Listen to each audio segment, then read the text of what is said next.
So আজকে একটা জিনিস শিখলাম। অনেকক্ষণ একটা জিনিস ভালো করে তাকিয়েছিলাম। মানে একটা নোংরা জায়গায় জল ছিল, তো জলটা খুব স্থিরভাবে ছিল। তো স্থিরভাবে ছিল, যখন জলটা একটা পরিষ্কার জায়গায় যায় বা একটু যাওয়ার জায়গায় পায়, সে কিন্তু ঠিক যেতে থাকে বয়ে বয়ে বয়ে। সেরকম কিছু কিছু পরিবেশ আমাদের জন্য ভালো না। মানে এমন মনে হয় যে কেমন পরিবেশে আছি বা এটসেট্রা, আর সেই পরিবেশকে আমরা ঝগড়া করে ভালো করতে চাই।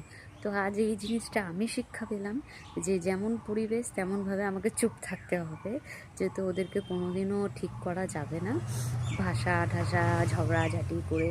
তো চুপ করে থাকতে হবে আমাকে। আর হচ্ছে ভালো পরিবেশে যাওয়ার চেষ্টা করতে হবে। ওই যতদিন আমরা ভালো পরিবেশের পথ সুগম করতে পারি, ততদিন সেই জায়গায় চুপ করে থাকতে হবে আর তৈরি করে নিতে হবে নিজের পথটা। এই জিনিসটা শিখলাম। Thank you.